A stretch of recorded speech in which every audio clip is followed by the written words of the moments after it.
Thank you, Grace, for the introduction, and thank you for the invitation. Don't think I'm worried about a small group. 7 here is a perfect number in Christianity. And I worked in chaplaincy for 4 years, just to put you in the picture of a little bit about myself. I co-founded the University of Sydney Catholic Chaplaincy with Anthony McCarthy in the year 2002, which is a long time ago for you. Almost a lifetime, or a large part of your lifetime.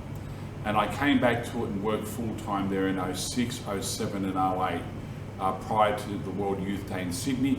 Then I was transferred to look after CCD, Confraternity of Christian Doctrine. Some of you might do a little bit of catechetical work in our state primary schools or even a secondary school or two. Currently I'm head of evangelisation in the Sydney Catholic Schools office. I do apologetics as a part-time hobby on the side. I love it, I think it's very important. And I'm very happy to get invitations and to speak to groups irrespective of the size. I have spoken to an audience of 1 in the past. That was in 1997, so you're doing a lot better than 1. Fantastic. So the topic is worshipping Mary, which is a very important topic. It's a core Catholic Protestant battleground topic. Put you a little bit in the picture of myself at a public school, Punchbowl Boys, in the late 70s. Billy Graham Crusade 1979. I was invited by a Baptist friend named Stephen to attend that.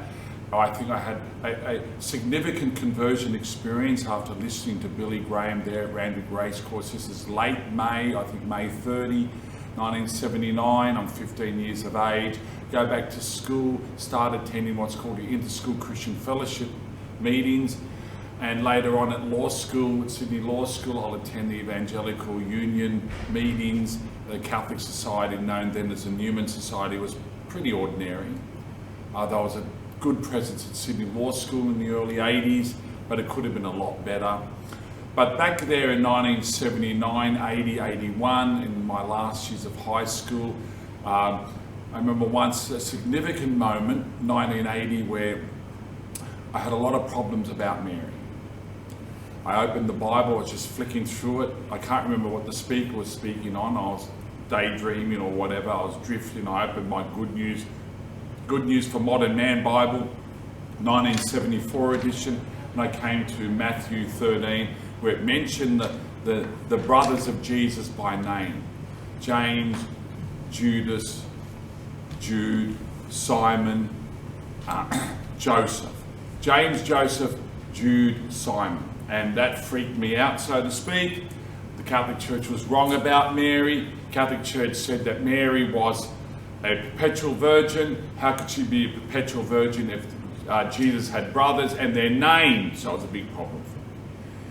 As I was walking out from that same lunchtime gathering, the teacher there was talking to a younger fellow, probably in year 9, I was in year 11, and trying to convince him that it was wrong for Catholics to call Mary Queen of Heaven, and that Mary was no greater than any other holy woman of the Old Testament.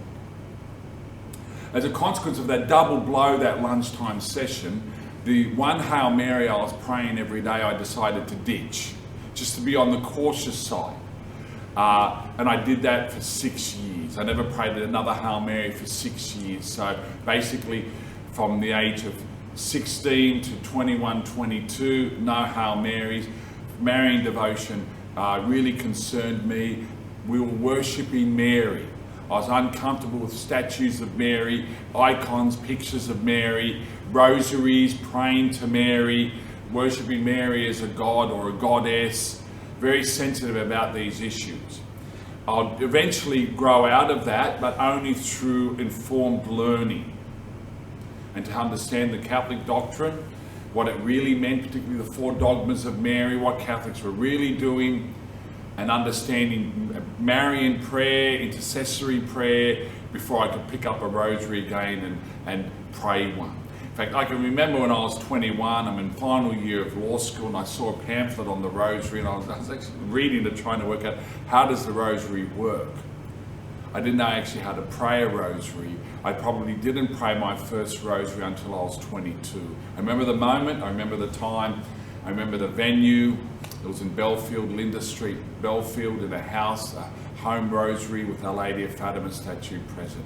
And I was awkward, I was uncomfortable, and I was on my knees with a room full of people, devotees of Our Lady of Fatima, thinking, when is this thing going to end? It just goes on and on and on. That is the rosary, right? Etc.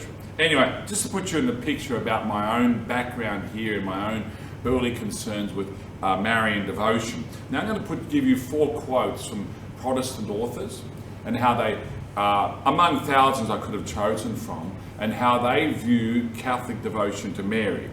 Now, one famous Protestant apologist called Norman Geisler and his confrère named Mackenzie wrote a book called Roman Catholics and Evangelicals, came out in the mid-90s. It's a rather voluminous work. And he says, quote, Maryology and Mariolatry are almost synonymous, meaning that basically the whole gamut of Catholic theology relating to Mary is putting Mary on a pedestal that makes her a goddess. And Mariolatry means worshipping Mary or giving to Mary the worship that's due to God alone. And whatever Catholics do with respect to Mary, it's making her some type of divine figure, goddess figure, and in clear violation of the commandments, particularly the first and their second commandment. By the way, the Catholic faith, the Catholic Church combines the first 2 Protestant, what they rank as the commandments, the first and second in their mind, really as one commandment, okay? So we are to avoid all other gods besides the true God and all other bowing and honouring and worshipping or depictions of other figures as gods. All right, the next quote is from Ray Galea, who's an Anglican minister here in the Anglican Archdiocese of Sydney, and ex-Catholic, and he's out there in Mount Druitt, and he wrote a book before World Youth Day called Nothing in My Hand I Bring. And this quote comes from that book. In Catholic teaching about Mary, we see Christ's uniqueness shunted to one side, and his human mother stepping up alongside him to take on the role of mediator and friend of sinners. So this is a common accusation against Catholics, but the problem with this accusation is that it looks at love as if it's a limited, say for example, here's an analogy, it's like a cake with a limited size, and if we cut a piece of that cake and give the cake of love and show love to Mary, any love or honour we're giving to Mary, we must necessarily be taking that away from what's due to Christ. The Catholic response is that, I can love Christ with all my mind, body, heart and soul as I ought to. And I can also love the friends of Christ. And I can love my mum and dad and my brothers. And because I love my brothers, that doesn't mean I'm loving my mum or dad any less or taking away from my mother and father love that's due to them. Okay? That's my critique briefly of that comment. Then we've got the famous anti-Catholic apologist of the 20th century from America called Loraine Boettner. He's a male, Loraine Boettner, who wrote in his work, Roman Catholicism, the term Mother of God. In the Roman Church, Mary is to her worshippers what Christ is to Protestants. Mary did not give birth to God, nor to Jesus Christ as the eternal Son of God. The term Mother of God may seem harmless, but through its use, Roman Catholics look upon Mary as stronger, more mature, and more powerful than Christ. Okay. I think that's the best summary of how Protestants view Catholic excess, so to speak, when it comes to Mary. How do we sum it up? Basically, we replace Jesus with Mary. We worship Mary rather than Jesus. We ignore Jesus, we put him to the side, or we diminish him and make him far less than Mary. In saying that, in using the term Mother of God, Catholics are really saying that Mary pre-existed God, Mary gave existence to God. That's a big no-no, of course, and breach of the commandments. We've got to look at this term Mother of God, Theotokos or God-bearer, with a lot of suspicion, because it's really a term that is the underpinning term, bestowing these excesses upon Mary at the expense of Jesus. One last comment for the sake of it, again Loraine Boettner from his Roman Catholicism. The doctrine of the Immaculate Conception of Mary places her on a plane of absolute equality with her adorable Son, Jesus Christ, so far as sinlessness is concerned. So, that last quote, if Catholics say Mary is sinless, then Catholics are equating Mary on the same level as Jesus. And only Jesus is sinless. Only God is sinless. And if God is sinless, it's because he's God. And if Mary is sinless, therefore Catholics are saying that Mary is somehow a god as well, or goddess. And that's the big problem. Now, of course, if you're hearing all this, you're probably running through your mind, look, that's nonsense, that doesn't make sense, that's not really the Catholic position, and I can respond to all these points, and that's good, because then you're beginning to develop an apologetic mentality. And again, these are only 4 quotes from thousands I could have taken. On my YouTube channel, I receive regular abuse, and it is abuse, by people who don't know how to engage in proper behaviour when it comes, or dignified behaviour when it comes to apologetics. That, you Catholics, by praying to Mary, you're worshipping Mary. Praying to the saints, you're worshipping the saints. Blah, blah, blah. It's very simple, it's very direct, it's very blunt, but it's very inaccurate. Okay. The basic initial problem with Protestantism when viewing Catholicism and critiquing Catholicism and judging it severely is that they don't, or they refuse to make the distinction between what we call latria and dulia. Put your hand up if you've heard any of these terms, latria and dulia. All right, okay. Well, let me give you a basic introduction. Latria is the type of worship that should be given to God alone. Worship that's given to God because he is God. And worship we don't give to any creature whatsoever. The Lord is God, only God is God. He must be acknowledged as God and adored and worshipped as God. And sacrifice, whatever that might be in Old or New Testament, given to God because he is God and only given to God. Hence, the word idolatry, the second part of that word, idolatry, has incorporated there latria. Right? We're giving latria to creatures rather than to the Creator. The other term, dulia, is a Greek term, and it derived from the word doulos, which pertains to servant or slave. It's a type of honour, respect or reverence that a lower figure, underling, would give to his or her master. Now, this is legitimate. This is normal, this is natural. This is what Catholics give to Our Lady, the Virgin Mary, to saints, or any venerable figure. We've got Father here among us, would give him a certain honour and respect that we might not necessarily give to our friend. We give a certain honour and respect to our parents we might not necessarily give to our siblings or to a stranger. We give a certain honour and respect to our teacher or our lecturer, the professor in the class, that we wouldn't give to just a new lecturer who's starting in the tutorials. When we do this, we are not giving worship that's due to God alone. We're acknowledging qualities and venerating, respecting certain aspects of that person as deserving of respect that elevate them to be higher than the normal, the average, or ourselves, etc. Or what we're really doing in the case of Mary and the saints is that we're honouring what good is in them that reflects God or has come from God, has come from Jesus Christ. And so by honouring them, we're honouring the author of their goodness or their grace, their greatness, etc., who is God. So basically, in the words of a book that came out in the mid-90s, the American apologist Patrick Madrid, any friend of God is a friend of mine.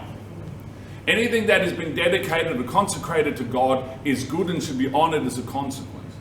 We're not giving that creature, that person, latria that's due to God alone, but we're acknowledging what deserves to be acknowledged by way of grace or perfections that are in those creatures that are derived from God. Now, I have read critiques from people who basically just slam this distinction as really a fallacy, non-existent. It's some type of Jesuit, casuistry, fiction, but it's not. It's common sense. And it's how many Protestants would operate, how many Protestants themselves, how they would operate in society and culture. If you're a fundamentalist Protestant there in the deep south of the United States and you're a Trump supporter, if Trump was to come to your town one weekend, you're going to give him a certain honour and respect because he is president due to his office. And so is that idolatry? No. It's proper respect that's due to that position. But it can become idolatry if we, for example, raise elevate that form of devotion or veneration to the level of what, say, for example, Hitler received or Stalin received. Where we're not, or what Kim Jong-il in South Korea, if that's how you pronounce his name, North Korea at the moment, gets from his nation, where they're not necessarily worshipping that political figure as a god, but they are placing that political figure over and above God. Because that political system or that ideology has effaced God from the world and substituted in his place these human political figures. Then that type of devotion given to that political figure would amount to idolatry, because you place that political figure over and above God. But that's not what we do with Mary. That's not what we do with the saints. And if we were to do that to Mary or the saints, we would be guilty of idolatry.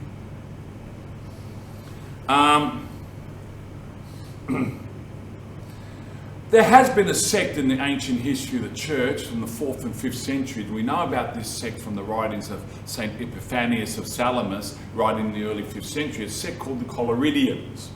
The Collyridians were guilty of idolatry. Now, by the way, when you read the writings of St. Epiphanius of Salamis, he says many wonderful things about Mary. He highly extols Mary in many ways.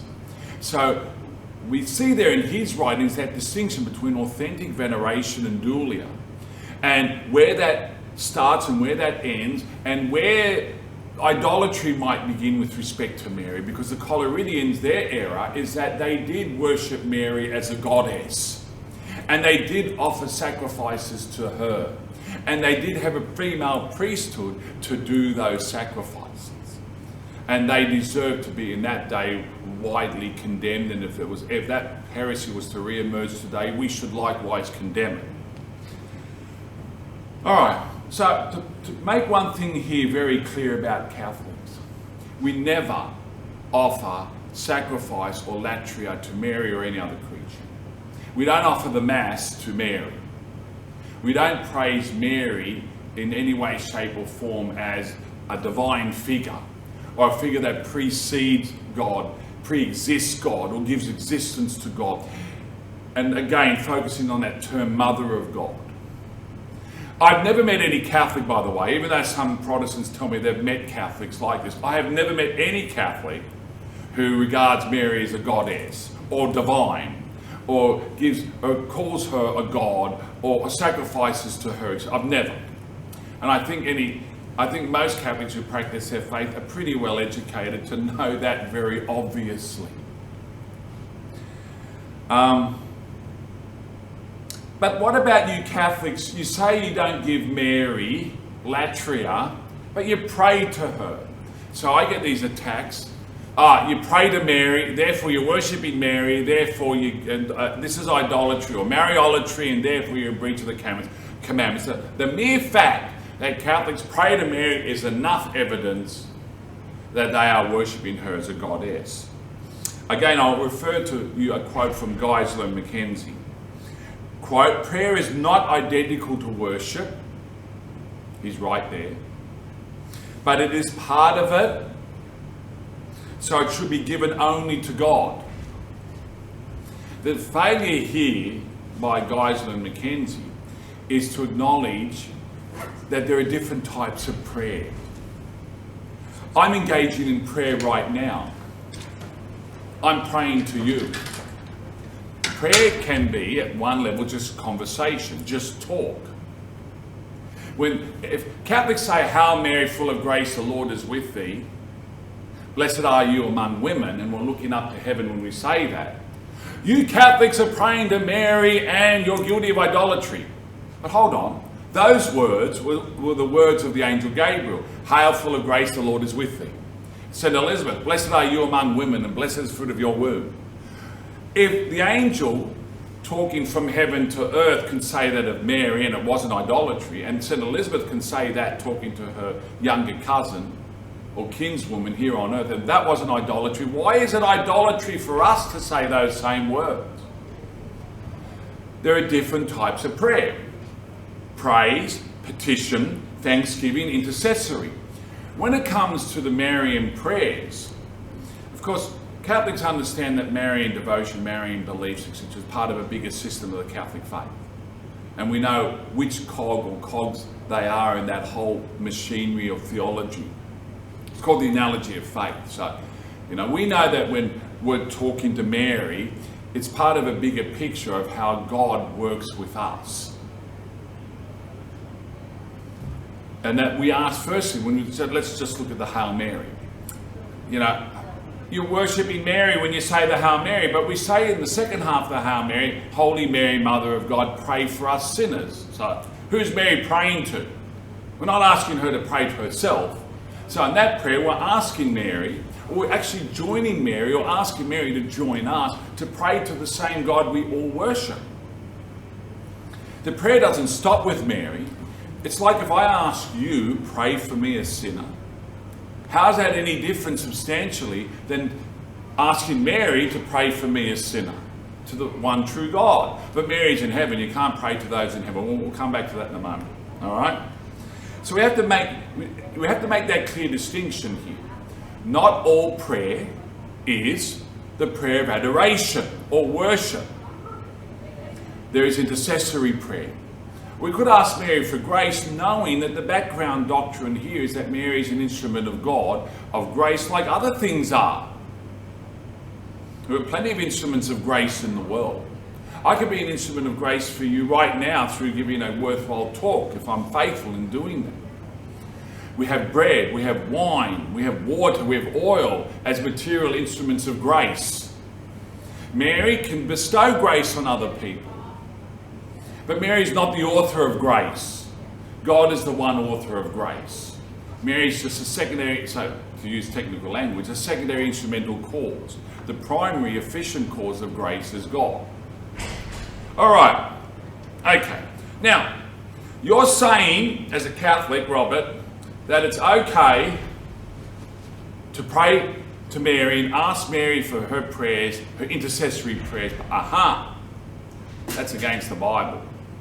That's against what St. Paul says in his first letter to St. Timothy. 1 Timothy 2:4. There's only one mediator between God and man, Jesus Christ. So, you're having Mary and these other saints, by asking them to pray for you, you're having them as mediators. But there's only one mediator. So, again, you're out. Goodbye. You're against the Bible. So stop all these Hail Marys. Because you're saying, here is another case of Catholics substituting Mary for Jesus. Trying to get to the Father through Mary and not Jesus. Asking for Mary's intercession when Jesus is the one and only mediator according to St. Paul. We've got you there. Well, what does St. Paul mean when he calls Jesus mediator? He's not calling Jesus simply an intercessor for us. Jesus does intercede for us at the right hand of the Father, but his intercession is more than the intercession of simple prayer. It's a priestly intercession. When you go to Hebrews 12 and look at verses 22, 23 thereabouts, the writer of Hebrews is visualizing heaven and identifies Jesus as the mediator, whose blood speaks more than the blood of Abel. So Jesus is in heaven as a mediator, offering what to the Father? Sacrifice. He's the one high priest of one eternal high priest of the heavenly temple. And as high priest of the heavenly temple, what is he doing? He's ministering in that temple. What is he ministering? Not just prayer, but sacrifice. What sacrifice? Not a new one or additional one to the one he carried out on Mount Calvary, but the same sacrifice on Mount Calvary in the sacramental type of form. His mediatorship in heaven, he's showing his wounds to the Father. He's offering the sacrifice of Calvary to the Father on behalf of humanity. So Jesus' mediatorship, his intercessory work, is priestly intercessory. But also, as mediator, that's a term we use for all covenant mediators, whether it be Adam, or Noah, or Abraham, or Moses, or David. And Jesus is the mediator, the one between us and God, who mediates God's covenant, original covenant restored, the one in eternal covenant. So when you go to Mass next time and you hear the consecration of the wine, and the priest says, this is the blood of the new and everlasting covenant, or the eternal covenant. shed for you and for many for the remission of sins. It's the last covenant. Jesus is the mediator of that covenant. But it doesn't mean that he's the only mediator of prayer. So when we ask Mary or any saint in heaven to pray for us, they're praying to the Father. They're not ignoring Jesus. Mary's not up in heaven saying, Jesus, can you get out of the way? You're blocking my view. I want to talk to the Father, just the Father and me personally. You just get out of the way. That's not happening. That's not what is happening. That's not what can happen. Mary prays to the Father through Jesus. All the saints pray to the Father through Jesus. Jesus is the head of the church in heaven and on earth, and all prayers go to the Father through him. So Mary's intercession and the intercession of the saints is subordinate to Christ's intercession and Christ's role as covenant mediator and one eternal high priest of the heavenly temple. Then the next argument that comes back at us is that, look, Mary's dead. The saints are dead. They can't hear you. How do you know that? It says so in the Bible. No, it doesn't. They might quote Psalm 113. Those in the netherworld cannot hear us, the underworld. But that's a theology that's not yet fully developed at that time when that was written. Let's give you two quotes. Hebrews 12:1. The author of Hebrews in chapter 11 relates all the great heroes of the Old Testament era. And at the beginning of chapter 12 describes them as a cloud of witnesses. Nephos martyrium in Greek, cloud of witnesses. They are above us. They are witnesses. They are witnessing us on earth. They see and know what we're doing on earth. You see, the angels, Jesus tells us, the angels rejoice over one sinner who repents, right?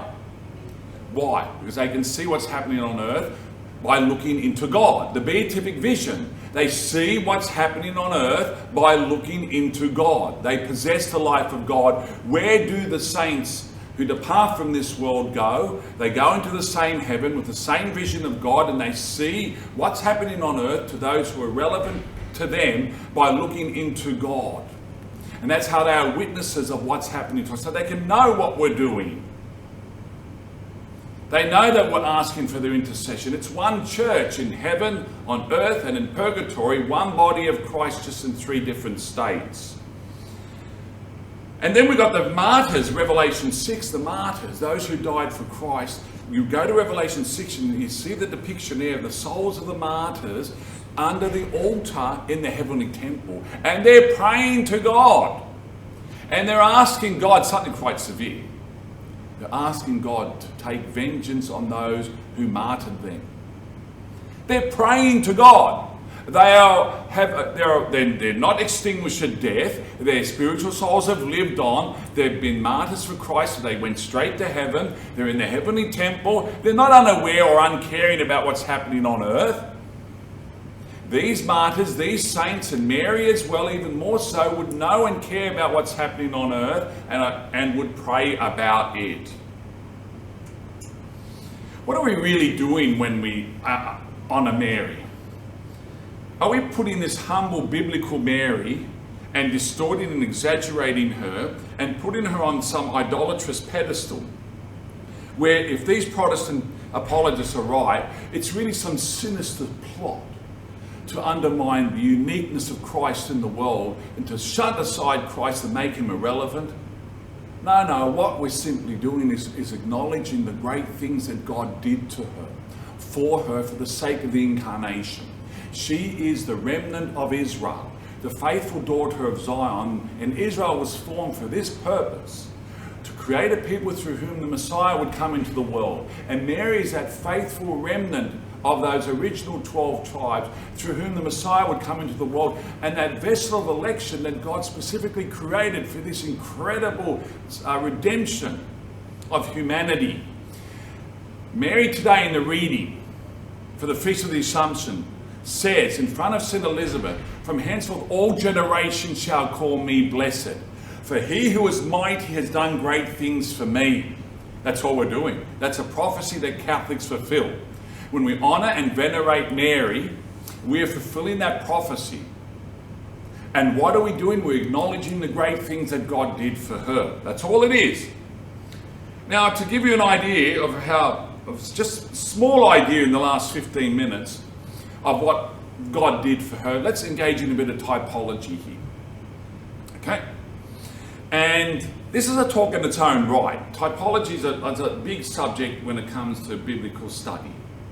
Very relevant to make the Old Testament relevant for Catholics. A debate that's been going on since the early church. Now, you've heard of the Ark of the Covenant in ancient Israel. The most sacred box, and it contained certain relics, and it was a throne of God on earth, and over the mercy seat, which was on the top of the Ark of the Covenant, was the presence of God, the Shekinah Karbon. Cloud by day, fire by night, the theophany, God's presence among his people. Now this ark, with the Shekinah Karbon enthroned above it, overshadowing it, was housed in the Holy of Holies in the days of the tabernacle, and then in the days of the temple, first temple. But my argument is the Shekinah wasn't there in the days of the second temple, because the glory of the second temple was Jesus Christ, and the ark of the second temple was the Virgin Mary. There was no ark or glory presence of Yahweh in the Holy of Holies in the second temple, because they were to be Jesus and Mary. Anyway, I've jumped ahead here, but let's look at the ark and see how this Old Testament item or relic or sacred box prefigured Mary. The ark, firstly, as an ark, it had two roles. It carried and it enthroned. What did it carry within it? It carried an urn which contained manna, the miraculous bread from heaven, that God sent every morning, 6 mornings a week, to feed the Hebrews in their journey out of Egypt towards the Holy Land for 40 years. Then it carried Aaron's priestly rod, and then it carried the second original copy of the 10 Commandments. These were actual great relics of ancient Israel, housed in this precious box, housed in the Holy of Holies. Those items all prefigured Christ. The manna prefigured Christ in the Eucharist. The priestly rod of Aaron prefigured Jesus Christ as priest. The 10 Commandments prefigured Jesus as the new Moses, giving the new law of love. Now, these items were inside a box. In the same way, Jesus was inside Mary's womb. This ark carried these items. Mary was an ark that carried not these prefigurements, not these foreshadowings, not these types, but the greater reality, Jesus himself. Jesus, who is true God and true man. One person, a divine person, second person of the Blessed Trinity, who assumed a true human nature, was housed inside Mary in her womb. So that aspect of the ark carrying those three items prefigured, or was a type of Mary as Mother of God. Then the ark was made of acacia wood, the most precious wood in the Middle East at that time, and covered in gold. The box, the lid, the mercy seat, the angels, everything covered in gold. And this symbolized Mary in her sinlessness, in her purity, in her incorruptibility, Mary's Immaculate Conception. So we're showing how the ancient ark of Old Testament times was a type prefiguring the 4 dogmas of Mary. So we looked at Mother of God, Immaculate Conception, and then we have Mary's perpetual virginity as a dogma. How is that prefigured or foreseen in the ark? Well, no one was allowed to touch the ark. The ark had 4 rings, 2 on either side. They slid through 2 poles, and only priests, Levites, men with consecrated sacred hands could, 8 altogether, 2 on the front, 2 on the front, 2 again at the back, 2 again at the back, would carry the ark by only holding those poles. No one was allowed to touch the ark. If you unauthorized and touched the ark, you dropped dead. We saw that with the case of Uzzah. No man could touch the ark. No man could touch Mary. She's consecrated to God. Perpetual virginity is prefigured in that aspect. Then we see the assumption, how is the Ark of the Covenant a type of Mary's assumption into heaven. Because when the Babylonians came then, August the 10th, 587 BC, and they destroyed Jerusalem, they destroyed the temple, Jeremiah, the prophet of doom, one of my favourite figures of the Old Testament, gets the ark. By the way, before that, it's Shekinah, Karbod, the glory presence of Yahweh, enthroned above the ark, departs from the temple, departs from the Holy of Holies. Ezekiel sees it in the vision when he's in Babylon. He was there from the first captivity, from the first deportation of slaves to Babylon. Because of the corruption, of the priesthood in the temple and around the temple, God turned his back and departed. Where did the Shekinah go, by the way? Shekinah, according to the vision of Ezekiel, first went to a mountain to the east of the Temple Mount. That's Mount Olivet, and ascended into heaven from Mount Olivet. Who does that speak of? Jesus as the second glory, the glory of the second temple, who also departs this world by going to the mountain on the east and ascending back into heaven from Mount Olivet. Right? This isn't made up. This is all beautiful and true. And we have to have a great appreciation of it. But what about Mary's assumption? Jeremiah grabs the ark, and according to the book of Maccabees, he takes it to Mount Nebo, hides it in the cave, disappears forever. All those stories, internet stories, pictures of the ark being somewhere down the Nile River in Ethiopia, nonsense. All those Hollywood movies, Raiders of the Lost Ark, nice and entertaining, ahistorical, nice to watch, nonsense. Right? The ark does disappear from the world without a trace, as Mary disappears from the world without a trace. Okay, it's a big topic. There's a lot in it. I'm only giving you an abridged version. Maryology 101 or Maryology 100. But it's very interesting, it's very beautiful. You need to explore this in more detail. So just to sum up, what are Catholics really doing again? We're putting everything in its rightful place and giving everything its due acknowledgement. If you're a Catholic now in this audience and you regard Mary as equal to Jesus, greater than Jesus, I mean, look at those pictures. Always the Jesus-Mary pictures, Mary is mother, Jesus is infant. Mary is bigger, Jesus is smaller. If you really think Mary is bigger than Jesus, Mary is more important than Jesus, and you love Mary more than Jesus, or you think Mary is a goddess, and you sacrifice to Mary, you're not a Catholic. Convert now and join the Catholic Society as a real Catholic who acknowledges that the only real glory is God the Father, Son and Holy Spirit. But Mary's role was not insignificant or optional. Here's another aspect of critique of Maryology. Eggshell theology. Protestant eggshell theology. Mary's just the eggshell. Crack it open, get what is really important. The egg itself, the yolk, the yellow and the white. Once you get that, that's Jesus. You don't need the eggshell anymore. Throw out Mary. Hold on. Mary is not central because Jesus is central. He's the glory. But Mary's role is essential. Here's another aspect you need to know. For Jesus to be the new Adam, for Jesus to be our representative on the cross, to offer that sacrifice on the cross to God the Father on behalf of the human family, for God to accept that on behalf of the human family in all justice, in all satisfaction, Jesus had to belong to the human family. It wasn't sufficient for Jesus to just come into the world as an adult. Hey, I'm arrived, according to Isaiah and Jeremiah and all the prophets, I have arrived.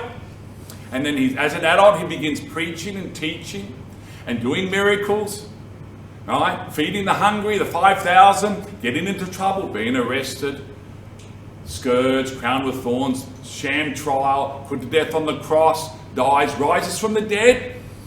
Would that be sufficient for humanity? Well, God could have said yes, but God in his perfection said, I want it done the right way.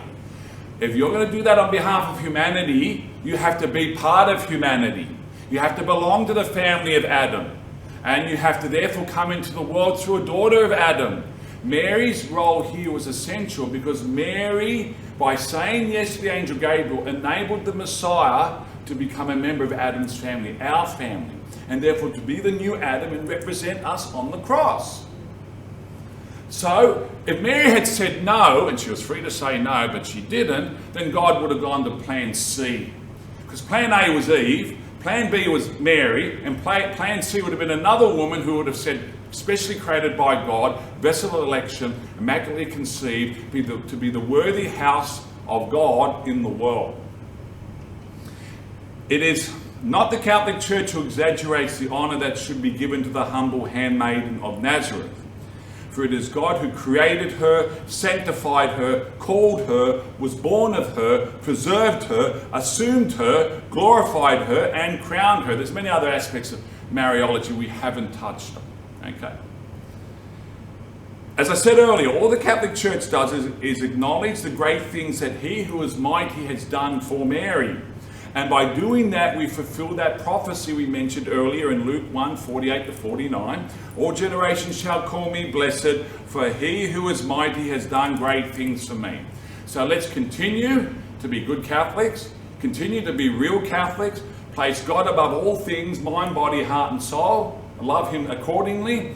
Father, Son, Holy Spirit, place Jesus as our Lord and Saviour, who we love personally in an intimate friendship, and have Mary as our mother at our side to pray with us, to talk on our behalf to the Blessed Trinity in heaven, to obtain the more graces that we need to join the heavenly family one day up there with Jesus, etc. So thank you very much. God bless.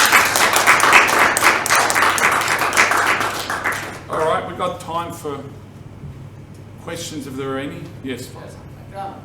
I often explain to people in terms of, even us Catholics, that, you know, in terms of respecting Mary, like I sort of use the example of, it's like your husband or your wife's in-laws. You know, the example of, you can't respect him or her, yeah, unless you respect the in-laws.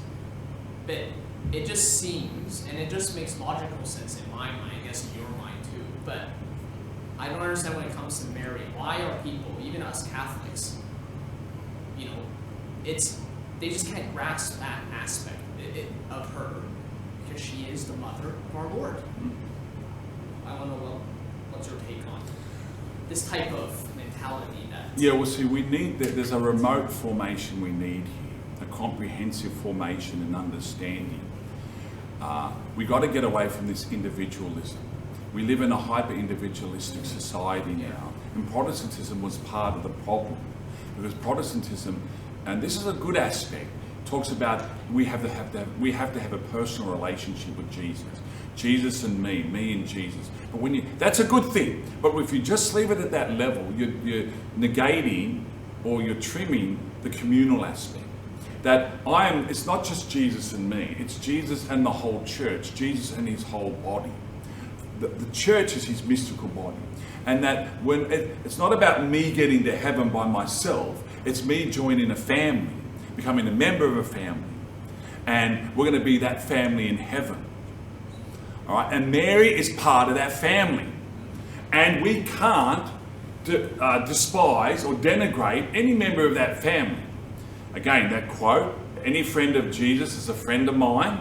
Mary is more than a friend of Jesus. Mary has this special elective role that's unique for her. No other creature, even angels, has a similar role. Mary is graced more than any other creature. In fact, some Marian theologians tell us, because of her vocation as Mother of God, she received more grace than all other creatures in the universe put together to fulfill that role. Elevated to the level of the hypostatic union, according to one great theologian, Father Garrigou-Lagrange, in the mid-20th century. But you have to look at Jesus as looking at Mary in a unique way, because she is unique and elected and graced accordingly. And if God has honoured her so, we are prohibited from ignoring or despising that. We cannot ignore, belittle or despise that. Okay? I don't want to put it as crude as saying, like when I was at school, a school teacher, one of the worst things you can do as a student is insult someone else's mum. And they'll get them really riled up and be punch-ups in the playground. Yeah, you said this about my mum. I go, no one talks to my mum about... I mean, Jesus wouldn't behave like that, but it's almost, there's an analogy there. Don't insult Jesus' mum or ignore Jesus' mum or belittle Jesus' mum, because you're doing a lot less than what Jesus did himself with respect to his mum. All right? Another question? Yes? For many years, many people have engaged in popular devotion of praying the rosary during Mass and veneration. In recent years, I think you see this sort of trend towards people thinking that that's not such a good thing. Can you shed some light on this? And maybe Well, I'm guilty of that. The first light I'll shed is that I'm guilty of that. Often because I'm trying to catch up with my daily prayers, and I happen to be, this is the moment to do it when I'm in Mass. I think I would say this, in my opinion, we shouldn't pray the rosary during Mass. I agree with that. In Eucharistic adoration, though, I don't think it's a problem, because you're there in front of Jesus in his real presence there. And what you basically, and I've done this, and I've been in this very situation you're speaking of, where, you know, I'm in front of Jesus here in the real presence, and I'm praying the rosary. But what I'm doing, I'm asking Mary to join me in adoring Christ and praying for him. So I'm still looking at him and asking Mary, you know, to pray for me as well, to the same Jesus. Okay? Do you do the same thing during Mass, asking Mary to join you? Oh, look, really, no one who writes anything about liturgy would advise that. Yeah.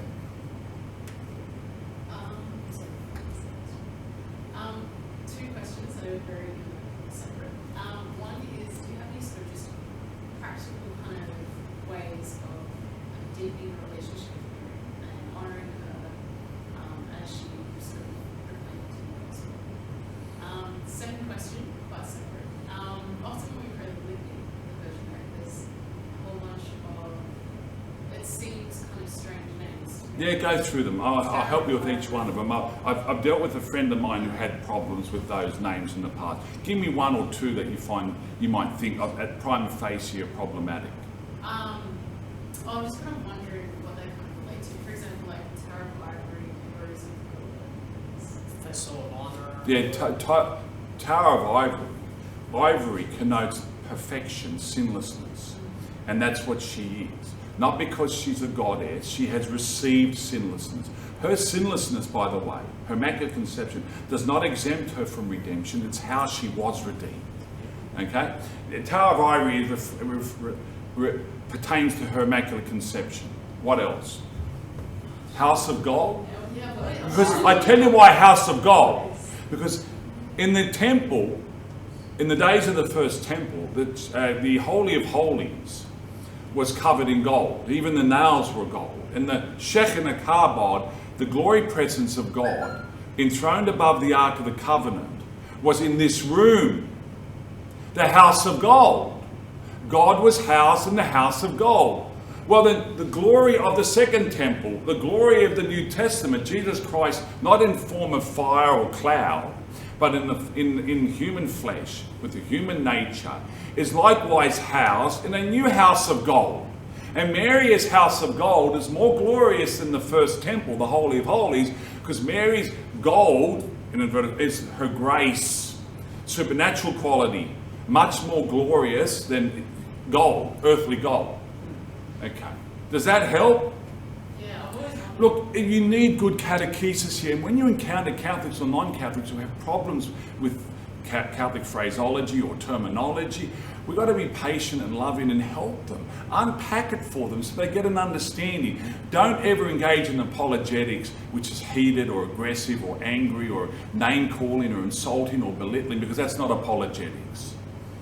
That's not evangelization. The Holy Spirit's not there when that's happening.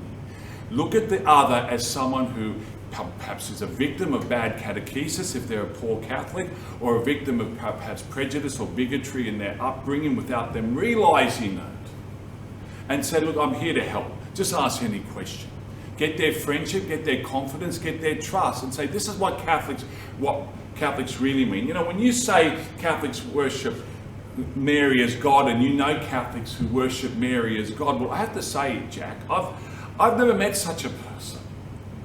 And I get around Catholic circles, and I've never done that, and I don't believe that. So, I just want to say, if that person you've met, let me know about them. I'll talk to them as well, because they're not really Catholic. And they are engaging in idolatry if they're doing that. Practical ways of Marian devotion always start small. You don't have to start necessarily with the consecration to Mary according to the model of St. Louis de Montfort straight away. Some people wouldn't be comfortable with that. You need to just get people to perhaps say a litany, or start with the devotion of 3 Hail Marys, or say 1 decade a day, or, you've just become Catholic, okay, you're on 15 decades a day, consecration to Jesus through Mary according to St. Louis de Montfort, you're wearing scapulars, this, all 5 different colours, slow it down. Don't make people have any popular devotion more than they're comfortable with. All right? There's a question over here. Yes, it's a very simple question, but how do you explain logically the Marian apparitions to Protestants? To where? To Protestants. Oh, very easily. I'll start with one apparition of a nobody, no-name person to St. Paul in the New Testament. St. Paul entered Europe because he had a dream of a Macedonian who asked him to come over into Europe. We don't know the name of this Macedonian. Someone had appeared to him as a form of apparition in a dream. So that human being, if God can use a human being to send a message in an apparition, in a dream, then that lays the theological foundation for other human beings being instruments of God to do the same thing. And why not Mary? The first Marian apparition is actually recorded in the late 2nd century. Actually 1st century, to St. James, who was in Spain on mission. St. James the Great, before he was martyred, son of Zebedee. And the Virgin Mary appeared to him there in Spain around AD 40, while she was still alive on earth, so she was bilocated, according to this tradition. The other one is late 2nd century or early 3rd century, St. Gregory Thaumaturgus. St. Gregory the Wonder Worker, when he was engaged in evangelization, missionary work in Armenia. And the Virgin Mary appeared to him and taught him how to teach the Trinity to the pagans. So Marian apparitions have been going on for a very long time, because she's the great prophetess of the 20th century. The message of Our Lady of Fatima is Mary as great prophet, calling humanity back into fidelity with God through the covenant of Jesus Christ, through prayer and penance and sacrifice. A message that was not heeded adequately. I can get into trouble with saying things from time to time, but I just say this, and I won't cut this out of the video. If we're living in the triumph of the Immaculate Heart of Mary, if this is the victory, imagine what the defeat would have looked like. Okay? We're not in the age of the triumph of the Immaculate Heart. We could not possibly be. Because what Mary was warning us about in 1917 is so far much worse now than 1917. They wouldn't even know what transgender was in 1917, let alone same-sex marriage, let alone unlimited abortion and contraceptive use and all the other abominations that we have. Now, time for a couple more questions. We'll finish at 2:30.